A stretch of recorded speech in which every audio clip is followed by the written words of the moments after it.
Hey, thanks for joining me. We're going to continue my favorite comic book series, and not everyone else's, but it's definitely mine. Savage Dragon, issue 13. There's some weirdness going on, though, that we got to talk about. Issue 13 here, and then Savage Dragon issue 14 here. If you look at the cover dates on the inside, this issue 13 was printed in June of 95. So that's issue 13, June of 95. Issue 14 is printed in October of 94. So how does the one issue previous to the next have several months in between, where issue 13 came after issue 14?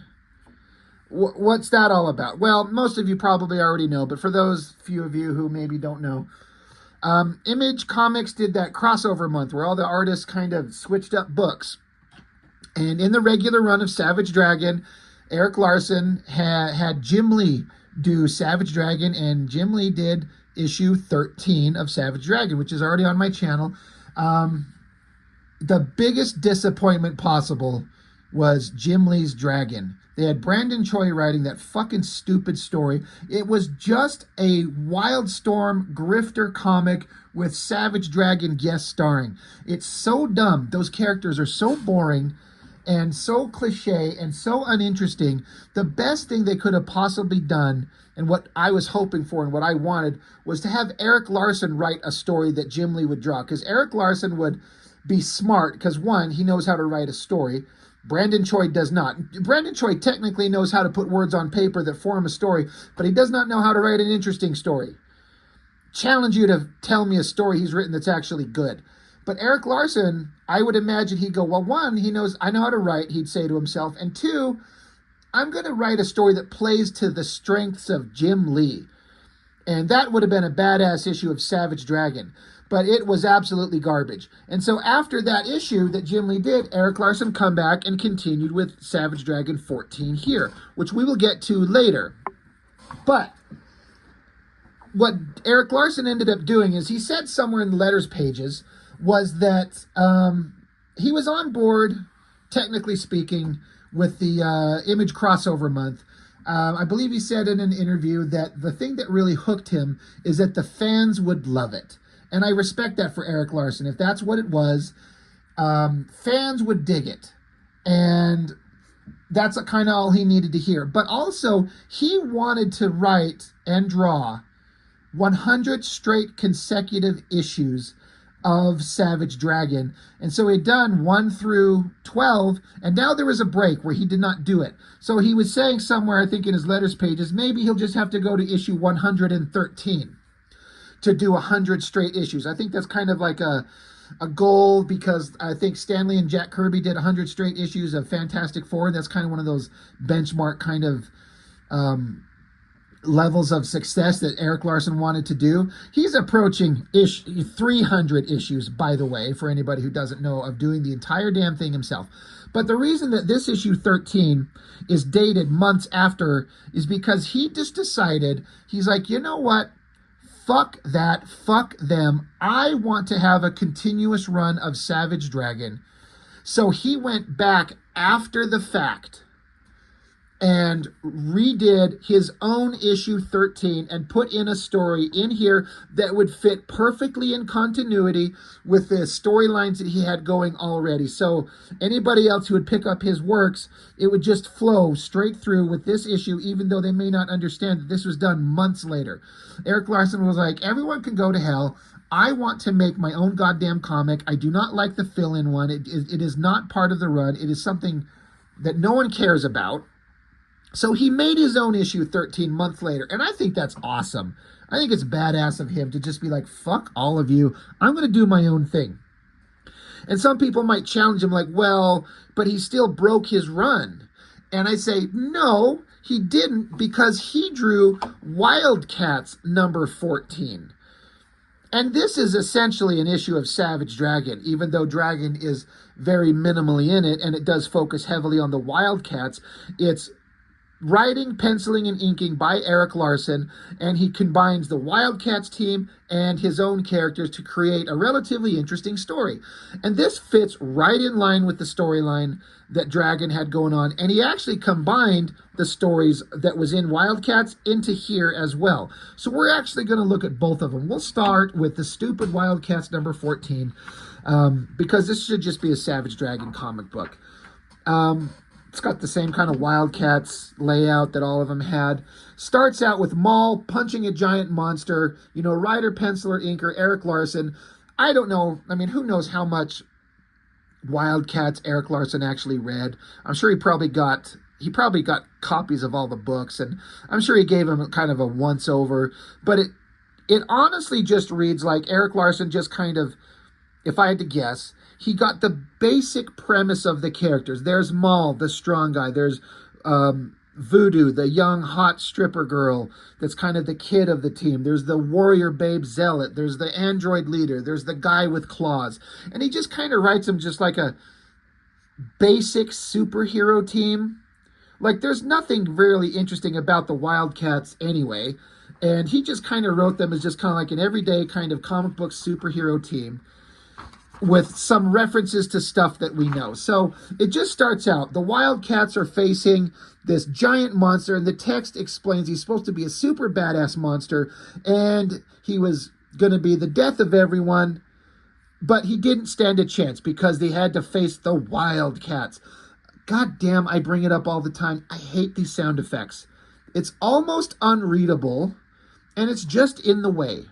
And maybe you all are getting sick of me mentioning that, but this is my channel, so pipe down. So they beat the shit out of the monster, and then we flip it over to get a big double page spread. You know, and it's kind of visually exciting to get a giant image like this. I will say, as boring as the Wildcats characters were, they always kind of looked good. Jim Lee drawing them, Travis Charest, any of those other Wildstorm guys that were drawing the Wildcats. This is kind of okay. I mean, it's Eric Larsen's work, but they're not characters that he owns or he probably gives any kind of a shit about. So he tries to do his best to make it look awesome. The thing that stands out is this really kind of weird, kind of scratchy-ass version of Zealot here. I remember thinking, like, God, that looks weird. All this cross-hatching lines on her ass. Just not great. It's okay. But you can tell that Eric Larsen loves his own characters a lot more. And of course, that makes sense. And then I like his little person drawing of Jacob Marlowe here. It's so weird, but it's so kind of awesome. But yeah, the Wildcats beat the shit out of this giant monster. Hey, you guys, we did badass. We're awesome. And then we get Voodoo saying, hey, we all worked our asses off. You promised us a break. We need to have a break. So, okay, we're going to, go on vacation eventually. So they all agree to that. So it's just generic shit. Eric Larsen did do something in here that I feel like he was being kind of a snarky smartass. If it's true, I think it's hilarious. Because often in these comics, you'll see the characters mention a thing. They say, like, the character here says, how are we supposed to keep our edge without the CTR, like an acronym? And then there's always a little asterisk and a little box down here at the bottom. This is a thing that comes up in comics to just kind of explain a thing. But I feel like Eric Larsen went out of his way to throw in as many of those as he could just to fuck with us. Because he's probably like trying to come up with something to entertain himself. So the CTR is the combat training room. And then somebody says, hey, are you ready to roll ASAP? Double asterisk, as soon as possible. And the guy says, I got a couple of cases loaded in the plane. BYOB, triple asterisk, bring your own booze. I swear Eric Larsen is just fucking with us. He's like, this sucks. So I'm just going to do the best I can. Here, the guy's like, hey, I'm an android. I have no need for R&R, rest and relaxation. Warblade says, hey, what's the BFD? Asterisk, big fucking deal. Like, I was laughing. Like, all right, we're having fun. These Wildcats are not any characters that are interesting, nor does Eric Larsen give a shit, if I had to guess. But they're going to go on vacation. Meanwhile, there's a news report on TV talking about Mighty Man was in a battle with overpowered, destroyed part of a building, and a bunch of people were crushed and people were hurt. So Maul, in his human form, hears that there is this person who got injured, and he knows this person, and they're on the verge of death. And that pisses him off, so he rages out Hulk style, and then punches a hole through a wall and jumps on a very Kirby-inspired kind of New Gods kind of flying thing. I think it's supposed to be. I have not read any of those books. I'm kind of just going off my vague kind of understanding. But he just throws him on some kind of flying thing because someone he knows got hurt in a fight that involved Mighty Man from Eric Larsen's world. So that's a pretty kind of interesting drawing. Maul still sucks. Fight me if you think otherwise, but seriously. So now we get over to Freak Force, another team of characters. And who cares? They're talking about a bunch of stuff back and forth. But then we get back to Mighty Man, who is by the bedside of the person that was talked about in the news article previously. This person got hurt and standing there kind of keeping an eye. But then Maul shows up and knows this person and sees Mighty Man and thinks that he's the one that did the damage. So now Maul is going to have to fight Mighty Man. That's what's going to happen. So, boom. Eric Larsen on full display here, punching this motherfucker through a wall. And I like this shot of Maul diving through the air, coming down at Mighty Man, smashes down. This is what Eric Larsen excels at. Big, strong guys punching each other. He's so good at this kind of stuff. So that's fun. Punching, explosions, fight. Mighty Man is superpower. He's like Superman. So I love this shot of him punching Maul here. Like this little tiny figure, and the action move is down here, but the reaction shot is up there. That looks really great. Maul hits the ground. He jumps up. He's getting bigger. He's going to go crazy. Oh, Freak Force shows up. I'm pretty sure that Eric Larsen had technical assistance in drawing these guns on the end of these hands, because that is not how Eric Larsen draws guns. Does it list it?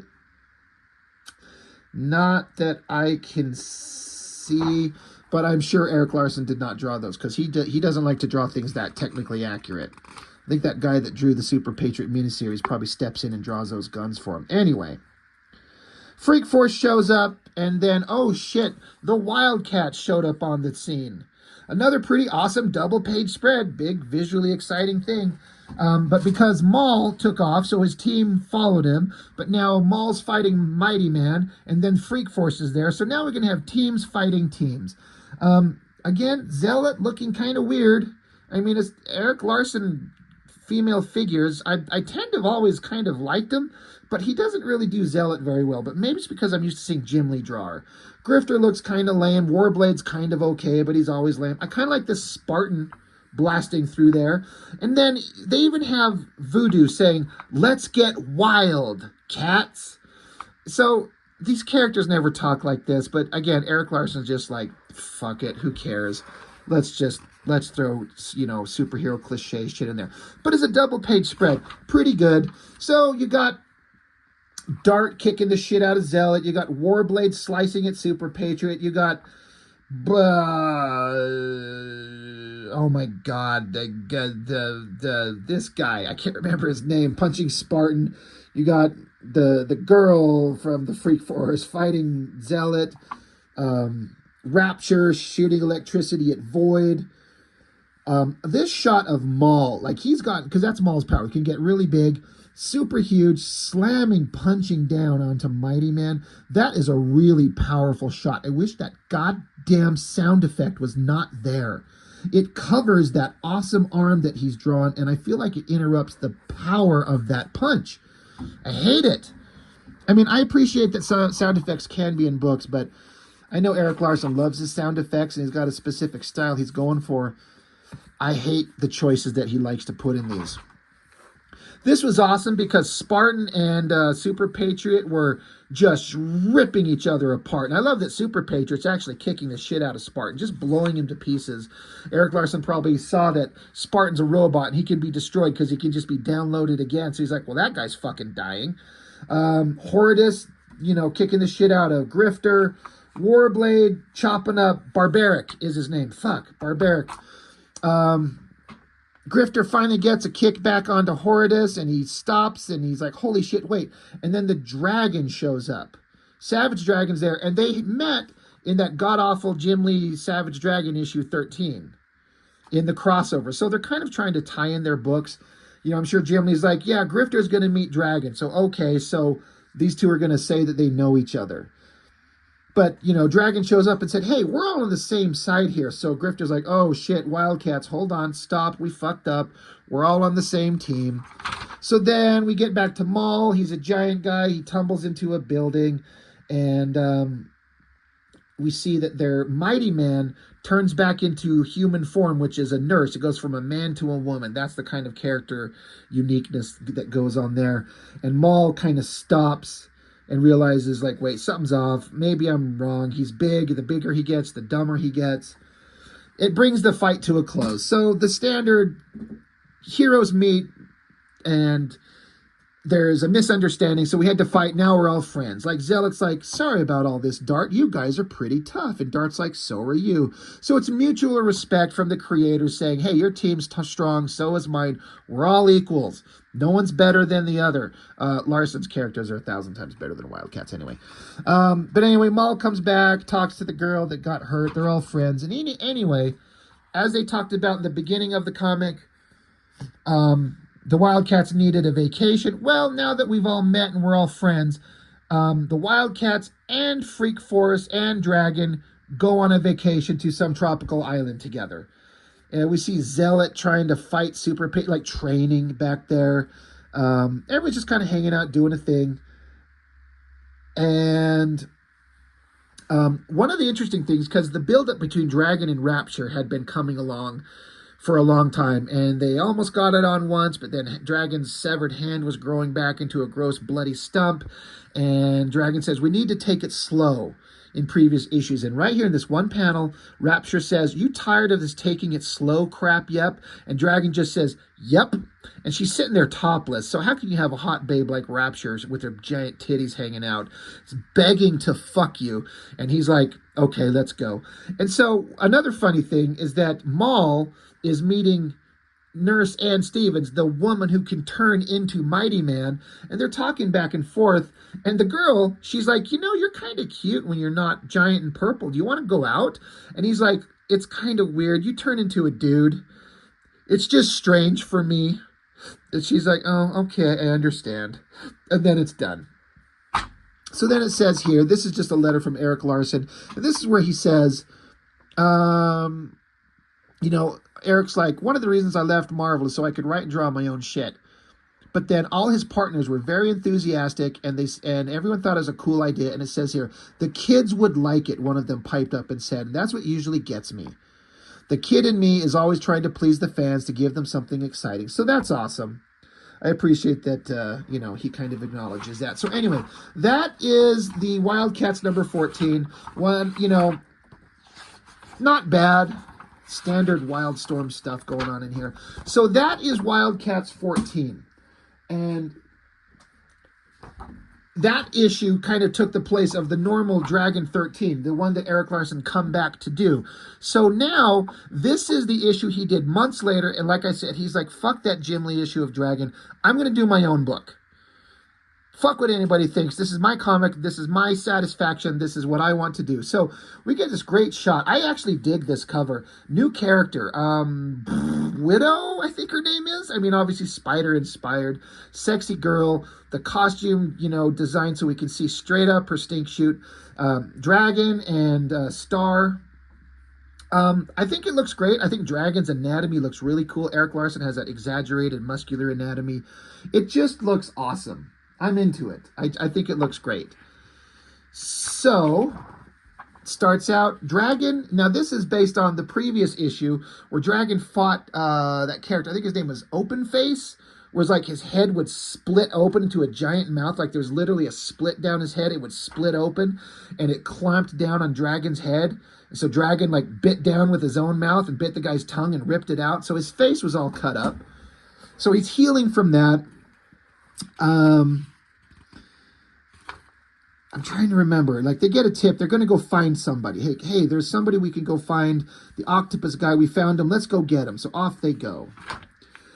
And there's this character, Peter Clapton is his name. He's a musician. It's been alluded to that he is Star. That's what's been kind of been hinted at. It's kind of obvious that that's where we think this is going. And so once Dragon takes off to go do some cool shit, Peter Clapton here, he's like, that reminds me, I think I'm supposed to be somewhere. He gets this serious look on his face, and his bodyguard over here is like, oh, brother, not this again. So again, the gag is that this is Star, but he's going to go do his superhero thing. He's trying to keep a secret identity. No one knows that it's him. We know. And now it cuts back to one of the more interesting parts of this entire series is these bad guy, the Fiend. We've seen this guy show up several times, and he's like a kind of like an ethereal demon spirit monster that is, his power is proportionately fueled by the amount of hate inside a human vessel. And if the human person doesn't really hate someone, he's not that strong. So he's constantly been searching for the most hateful person that he could find. And this old fat woman is the mother of Debbie Harris, the young woman that Dragon met in the original miniseries who got her head shot off and died because she spent time with Dragon, and Dragon's always under fire and in danger, and she kind of got caught in the crossfire. And so this is that girl's mom, and she blames Dragon, and she's been shown in the issues leading up to this just so mad at Dragon. She wants him in jail. She wants him dead. She hates him. So, of course, these two get together. I like how it just cuts to the scene. I like how Eric Larsen draws like this flaming mist coming off his head. It just kind of fades into the white of the border. Really neat. She's like, how'd you get in here? He's like, I sense your hatred, Miss Harris. It's positively intoxicating. You want to kill the dragon. I'd like to help. She says, what do I have to do? He says, I thought that would get your attention. Without a vessel, I have no form or power. I'm fueled by hatred, such as that which you feel for the dragon. Let me join you, and together we can eliminate both of our problems. And she just kind of smiles and says, talk to me. The one thing you should learn from Eric Larsen is the page turn is often going to be something unexpected, and he loves to do that shit. So this is how he portrays the Fiend possessing her body, like leaping feet first into her eyes. I mean, I had never seen anything like that. I like that Eric Larsen just goes out of his way to like, I'm going to do something you've never seen. I'm going to show something really fucking weird and strange and disturbing. And he does. Anyway, Dragon and one of the cops, like, they're going to go looking for these guys. They offer Dragon a gun. Dragon like, I don't want to be going around shooting things. We're just kind of investigating. Let's go see what we can find. So Dragon goes down into this kind of mystery secret area of the city where there's maybe hoping to find somebody they're looking for. And what do we find? Well, Star shows up. Like we were talking about, the Peter Clapton guy who we think is supposed to be him. He shows up. Now, the way that Eric Larsen portrays Star, this is the first issue where I really kind of put it together. He reads like Spider-Man. It reads like the issues of Spider-Man that Eric Larsen used to write and draw. He's a happy-go-lucky, smart-mouthed, good-natured hero. So it's kind of like Spider-Man meeting Dragon in a way. That's how I read it all the time. Yeah, like Dragon says, Star, and he's like, right the first time, although my underoos do kind of give it away. So Dragon's like, what are you doing here? And Star is like, it's nice to see you too, handsome. Just call me Mr. I Love Adventure. So again, it just feels like Spider-Man in a way. And I think that that's, I like that idea. Why not? Just go with it. So Dragon's like, fine, you can tag along, just don't do anything stupid. Star says, stupid? Me?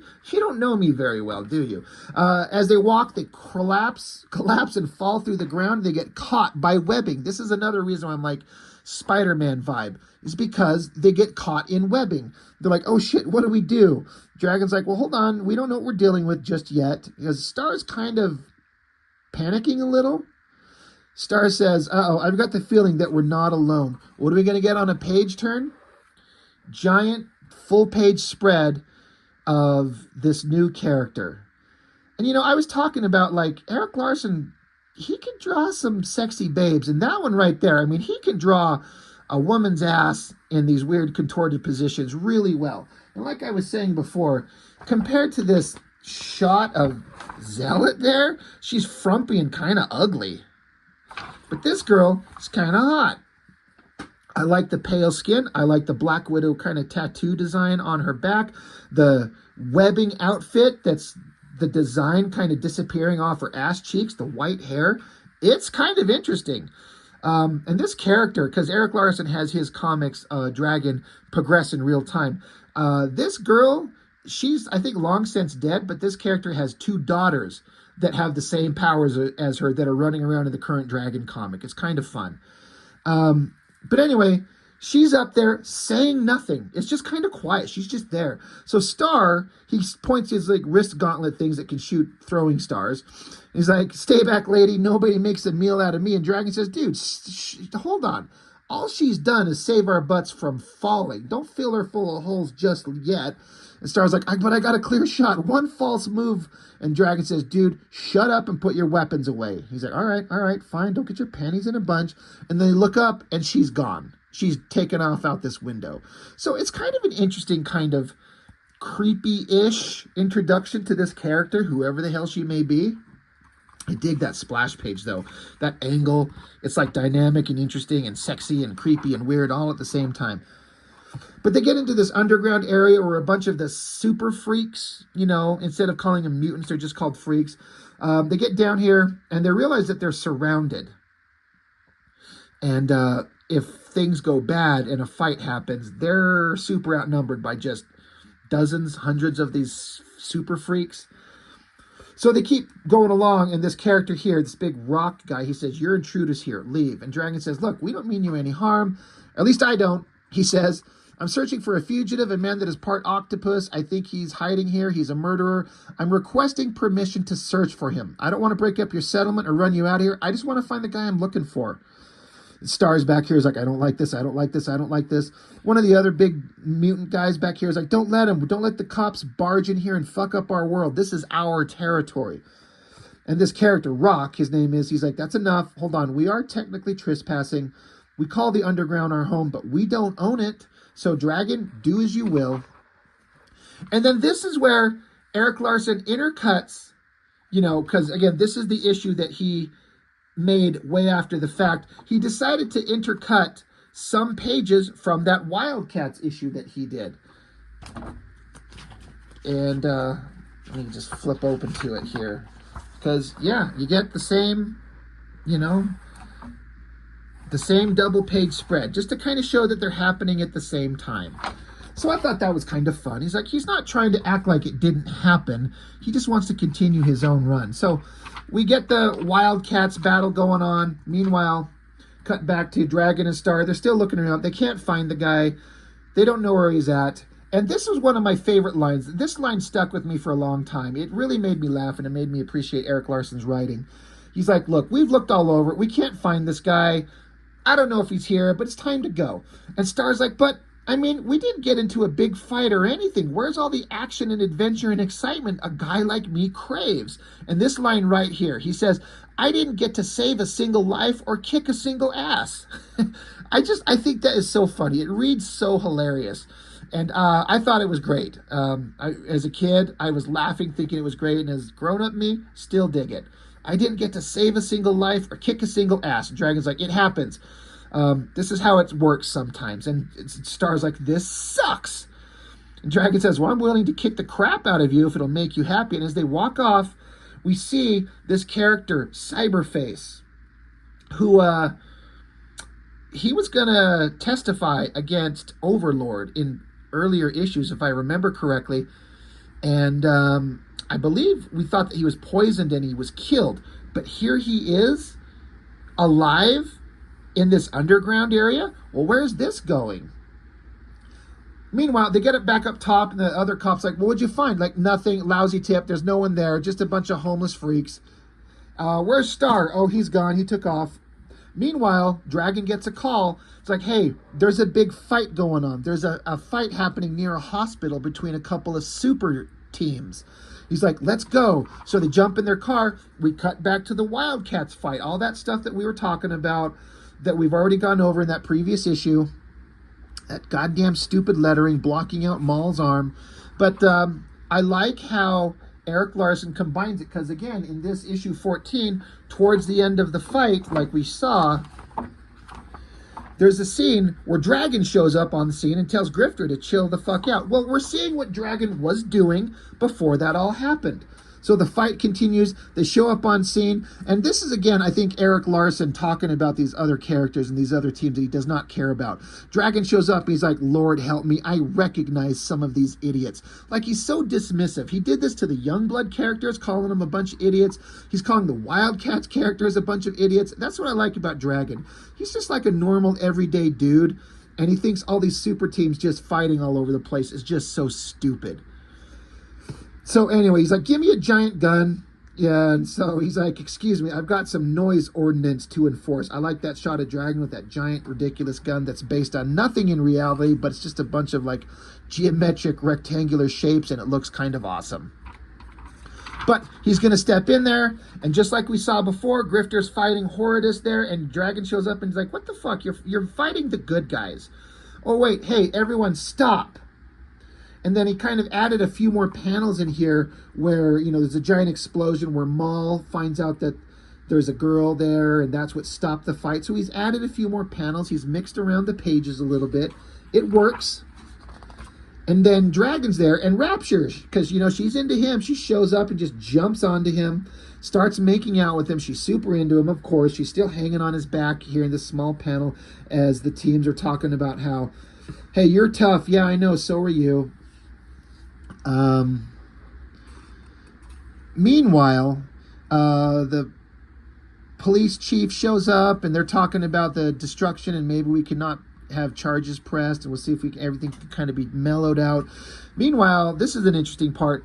Mighty Man shows up and says, Dragon, we need to talk. And Rapture's like, come on, Mighty Man, I haven't seen him for days. Find a guy of your own. And Mighty Man just stares at her like he's not hearing it. So Rapture's like, fine, just keep your hands to yourself. So Mighty Man has something to tell Dragon. And so they go off on their own, and Mighty Man says, there's been something I've been meaning to tell you, but it never seemed to be the right time.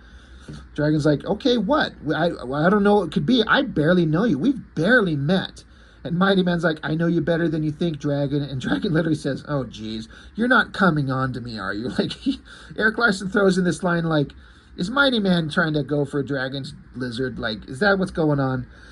And Mighty Man's like, dude, will you take me seriously? He's like, okay, what? What do you got to tell me? So Mighty Man puts his hands together. This is a place where I feel like the sound effect works. I still feel like it's not necessary. If it was just these hands and the lightning blasting out from him, I feel like it would work. But this works. Doom, it says, clacks his wrists together, and he reveals for the first time to Dragon that the nurse that he's known since issue 1 is actually Mighty Man. It's a power set passed down. And so it's not like you just have the powers, you inhabit a body. You transform into a whole other body. And it's an interesting take on the superhero thing. This woman turns into a dude. She says, when the previous guy died, his powers were passed on to me, and that's what happened, and that's who I am. And Dragon's like, oh my God, this is going to take some getting used to. And she's like, yeah, believe me, I know. So Dragon says, you know, I appreciate you telling me, you know, you're pretty tough, you're pretty awesome, I appreciate you. Meanwhile, Rapture shows up. She's like, hey, break it up. Wildcats leader wants to take Freak Force on a tropical vacation to make up for them attacking us. We can get away for a few days. And Dragon's like, yeah, things have been kind of slow. I'll see what I can do. Let's do that. So then it cuts back to that scene. And I like this. I think this is great. Where Eric Larsen took that same last page and that little moment. I'm getting to it. Here we go. We've got the background of all the characters are, you know, back there doing their thing. We had this little shot of Dragon with Rapture, and she's topless, got her huge, hot, succulent jugs out. She's like, you tired of taking it slow crap yet? And he's like, yep. Well, we zoom in close onto that moment, and he just reproduced the background. It looks like it's just the same art. Maybe it's not. No, I think it is, but I think all the characters are bunched together closer. He must have, like, cut and paste and brought them closer.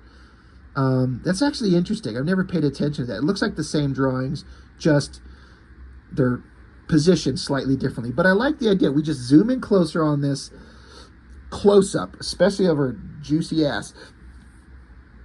And so Rapture, she says, I don't know what you and that nurse were talking about, but seeing you two was making me crazy, which gets into, like, Rapture is a very jealous bitch, and that gets into major character stuff later in the stories, and it's laying the foundations of that right here. But she's into him, and she's like, I don't want you talking to anybody else. I'm into you, Dragon. She says, I'm tired, or rather, I tried playing it your way, hun, but I just can't. I need you, baby, and I won't take no for an answer. He's like, huh? And she says, you tired of this taking it slow crap yet? He says, yep. So we just got that little bit, but we get into more of the dialogue between them. And he says, yep. And she says, that's all I wanted to hear. And she just dives on him and just proceeds to violate the shit out of him, probably. So let's see. Yeah, welcome to Savage Dragon 13. This story picks up right after Savage Dragon number 12. And you can just continue on with number 14. So he fit it in there to fall in line, even though it was done months later. Letters pages, there's always fun stuff in there, but we're not going to get into those. Let's see. Yeah, and so just this is him talking about why he did what he did. We'll wrap it up here. He says, 13 has always been lucky for me. I moved to San Francisco on the 13th. I met my wife on the 13th. I got to have the Savage Dragon 13 drawn by Jim Lee. The thing is, well, I wanted to draw 13. In fact, I wanted to draw at least the first 100 issues of Savage Dragon, and by having Image X month come about, it broke up my run on the book. I thought that I could live with it, but as time went on, it bothered me more and more. Something had to be done. As it turned out, I blew it a bit when I wrote the Savage Dragon 14. I had Dragon meet Star again, and they had the two of them act like they'd met a couple times in the past. I'd forgotten that Dragon didn't meet Star. Dart and Mighty Man died, and that's blah, blah, blah, blah. Anyway, he's just like, the characters hadn't met yet. He kind of goofed up. And you see, because he left out some story points, he kind of skipped a story point. He's like, not only would doing, it became clear that a new Dragon 13 would not only work, but it would actually help. He says, I decided to do it. This issue isn't intended to slam Jim Lee and his collaborators. The other Savage Dragon 13 was a worthy effort. Jim and Brandon crafted their tale without any input or guidance from me and did an admirable job filling in. I think he's being nice there. I don't think he means that at all. Their story still counts. It did happen. This issue isn't intended to negate the events that transpired in their story. Several pages in this issue are from Wildcats 14. They're included at no extra charge to place the events that took place in the book into Savage Dragon continuity. It all fits together rather nicely. So he kind of explains, this is how you can fit all the issues together. This is the run. This is how it all fits together. And in the end, he says, was it all worth it? I think that's up for you to decide. As for me, I'm glad I was able to get this out of my system and get onto the 81 issues I still have to draw to reach that magical number 100.